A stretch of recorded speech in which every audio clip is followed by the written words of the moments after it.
नमस्कार, मैं हूं राम किंकर सिंह। दिल्ली तक की खास पेशकश में आपका स्वागत है।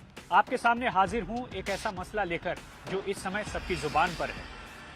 और आपने अक्सर सुना होगा कि वक्त एक ऐसा मरहम है जो बड़े से बड़े घाव को भर देता है, लेकिन यहां पर तो वक्त इतना ज्यादा लग रहा है कि ये घाव भरने के बजाय घाव और आगे ही बढ़ाता जा रहा है और गहरा घाव करते जा रहा है। जी हां, मैं बात कर रहा हूं दिल्ली नगर निगम के चुनावों की।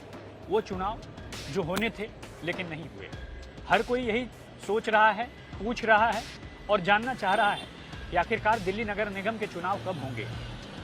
लेकिन ये चुनाव से पहले, जैसे आपने एक और कहावत सुनी होगी कि क्या तूफान से पहले, जब तूफान, बड़ा तूफान आता है तो उससे पहले बहुत शांति हो जाती है, चारों तरफ नीरवता होती है, एक वैक्यूम क्रिएट हो जाता है। क्या ये तूफान से पहले की शांति है? ये सवाल है। और जो तूफान है, क्या चुनाव टलने का तूफान है? कोई बहुत बड़े परिवर्तन, बहुत बड़े बदलाव का संकेत है? ये सवाल सभी, और ये सबके जहन में है। हर कोई पूछना चाह रहा है, हर कोई जानना चाह रहा है। लेकिन ये जो वक्त लग रहा है, खासकर चुनाव होगा या नहीं होगा, इसके पीछे मैं अगर आपको बताऊं कि मैं क्यों दोबारा यहां हाजिर हुआ हूं और एक वीडियो बना रहा हूं। दरअसल 9 मार्च 2022 को जब कश्मीरी गेट स्थित दिल्ली राज्य निर्वाचन आयोग ने प्रेस कॉन्फ्रेंस की और प्रेस कॉन्फ्रेंस में ये साफ तौर पर कहा कि चुनाव फिलहाल तो नहीं हो रहा, तारीख नहीं बता रहे, क्योंकि केंद्र की तरफ से उन्हें एक चिट्ठी मिली है और साफ कहा गया है कि वो निगमों का एकीकरण करेंगे। अब एकीकरण का जब मसला आया तो आम आदमी पार्टी, बीजेपी और कांग्रेस, आपको जानकर हैरानी होगी कि तीनों पार्टियां ये मानती हैं कि एकीकरण होना चाहिए। तीनों एकीकरण से जो किया जा रहा है उसको लेकर के वह राजी भी। लेकिन सवाल यही है कि एकीकरण जब हो रहा है उसका विरोध कोई नहीं कर रहा है, लेकिन ये सभी चाह रहे हैं कि चुनाव जल्दी हो जाए, खासकर आम आदमी पार्टी जो कि दिल्ली नगर निगम में मुख्य विपक्षी दल है। अब जरा देखिए, मैं आपको बताऊंगा कि आखिरकार इस जो पूरा घटनाक्रम है, अगर एकीकरण में देरी होती है या चुनाव में देरी होती है तो किसको कितना नफा होगा, कितना नुकसान होगा, खासकर बीजेपी को कितना नफा और नुकसान होगा, आम आदमी पार्टी को कितना नफा नुकसान होगा। और कांग्रेस की स्थिति यह है कि कांग्रेस चाहती है कि वह स्थितियों को वेट एंड वॉच कर रही है, हालांकि एकीकरण वो भी चाहती है। सबसे पहले बात आम आदमी पार्टी की।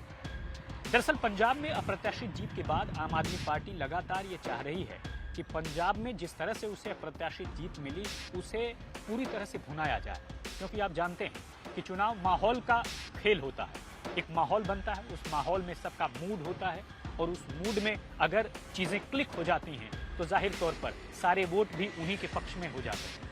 अब पंजाब में भगवंत मान के नेतृत्व में मुख्यमंत्री भी बन चुके, शपथ भी हो गई और साथ ही साथ मंत्रिमंडल भी हो गया और उन्होंने ताबड़तोड़ घोषणाएं भी कर दी। और साफ तौर पर दिल्ली के गवर्नेंस मॉडल पर पंजाब का की जो गवर्नेंस है वो भी उसी राह पर चल रही है, यानी मोबाइल निकालना, भ्रष्टाचार के खिलाफ वीडियो बनाना और ताकतवर तरीके से माहौल में एक ईमानदारी फैले इसकी कोशिश करना। और सभी की चर्चा हो, सभी की जुबान पर एक ही चर्चा हो, वो है नए मुख्यमंत्री ने क्या क्या किया। कुछ इसी अंदाज में भगवंत मान आगे की तरफ बढ़ रहे हैं पंजाब में। जैसे मुख्यमंत्री अरविंद केजरीवाल आज से 3 टर्म पहले यहाँ पर कोशिश किए थे दिल्ली में। जाहिर तौर पर पंजाब में जब जो मॉडल है वो दिल्ली का गवर्नेंस मॉडल ही चल रहा है। इन सब के बीच यही स्थिति है कि आम आदमी पार्टी चाहती है कि अगर चुनाव होते हैं तो ज्यादा से ज्यादा उसके पक्ष में होंगे और बीजेपी को इसका नुकसान होगा।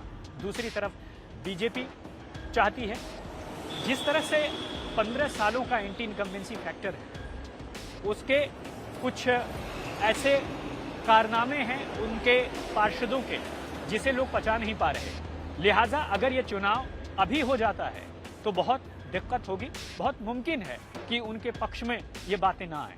लेकिन जब ये देरी होगी, जब ये वक्त और बढ़ेगा, एकीकरण के नाम पर या जो ये समय है ये जब और आगे की तरफ बढ़ता चला जाएगा, तब ऐसा होगा कि लोगों का मूड बदल जाएगा, लोगों के ज़हन में एकीकरण की ही चर्चा रहेगी, कोई पुराने 15 सालों की बातचीत करेगा नहीं।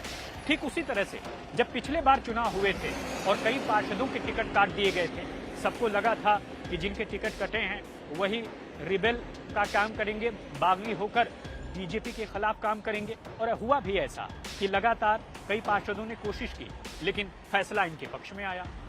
ऐसे में दूसरा, बीजेपी को लगता है कि आम आदमी पार्टी को सिर्फ और सिर्फ घेरा जा सकता है नई शराब नीति के मसले पर, और नई शराब नीति का मसला जितना ज्यादा आगे बढ़ेगा, जितना ज्यादा अच्छी तरह से प्ले अप होगा, उतना ही सरकार के खिलाफ लोगों में मैंडेट बनेगा।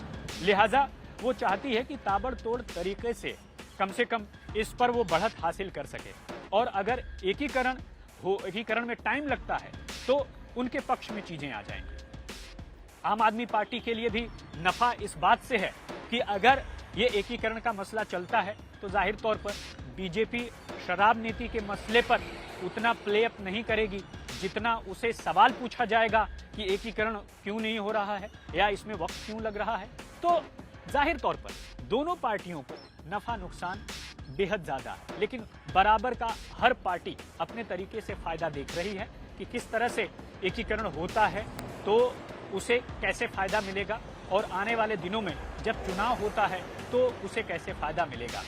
लेकिन मेरे जहन में जो सवाल उठ रहा है वो यही कि 2012 से पहले जब निगम एक था तब दिल्ली में कांग्रेस की सरकार थी, केंद्र में भी कांग्रेस की सरकार थी। ऐसे में दोनों के बीच में किसी भी चीज को लेकर के, चाहे वो प्रशासनिक मसला हो चाहे फाइनेंशियल मसला हो, किसी पर कोई टकराव नहीं होता था। लेकिन 2012 के बाद जब 17 में सरकार आई बीजेपी की, उसके बाद से जो है चीजें बदलनी शुरू हुई, और जब आम आदमी पार्टी की सरकार आई दिल्ली में तब टकराव होना शुरू हुआ। अब क्या दोबारा से 2012 की स्थिति लौट आएगी जब एकीकरण होगा? और उसमें सबसे खास बात जो आपको जाननी बेहद जरूरी है कि 2012 से पहले जो दिल्ली का मेयर होता था, उसकी हैसियत और उसकी ठसक और उसकी राजनीतिक तौर पर इतनी ताकत थी कि उसका जो एक तरह से पावर सेंटर था। मुझे याद आता है कि राम बाबू शर्मा उस वक्त जो है मेयर थे और कांग्रेस में शीला दीक्षित की सरकार थी। उस वक्त माना जाता था कि राम बाबू शर्मा एक समानांतर सरकार चला रहे थे आपके नगर निगम में, और उसके बाद से ये टकराव होना शुरू हुआ। तो क्या 2012 की स्थिति अगर पहले जैसी हो जाती है तो ये टकराव दोबारा से होगा, या फिर कुछ ऐसा होने जा रहा है? क्यों मैं कह रहा हूं कि ये तूफान से पहले की शांति है, या कुछ ऐसा होने जा रहा है कि इतनी ताकत मिलेगी कि दिल्ली सरकार के विधायकों या दिल्ली सरकार का दखल नगर निगम में ना के बराबर हो जाएगा, या इतना होगा जिससे नगर निगम का कोई काम प्रभावित ना हो। और अभी जो दिल्ली में स्थिति है वो ये है कि अक्सर नगर निगम में फाइनेंशियल क्रंच, यानी जो फाइनेंशियल तौर पर जो संकट की स्थिति आती है, उसके लिए दिल्ली नगर निगम के नेता आम आदमी पार्टी की सरकार को जिम्मेदार ठहराते हैं। तो सवाल यही है कि क्या कुछ होने जा रहा है? सवाल बहुत ज्यादा है, सब बहुत ज्यादा उथल पुथल है। इसीलिए मैं कह रहा हूं कि कहीं ये शांति तूफान से पहले की ना हो। वीडियो जिनके साथ मैं बना रहा हूं, मेरे साथी, मेरे कैमरामैन अभिषेक बाय की मदद से ये सब कुछ हो पा रहा है। कई वीडियो उन्हीं की मदद से बन पाते हैं। तो आज इस वीडियो में इतना ही। दिल्ली तक आप लगातार देखते रहिए। अगर आपने सब्सक्राइब नहीं किया हो तो तमाम राजनीतिक खबरों के लिए, क्राइम की खबरों के लिए आप देखते रहिए दिल्ली तक।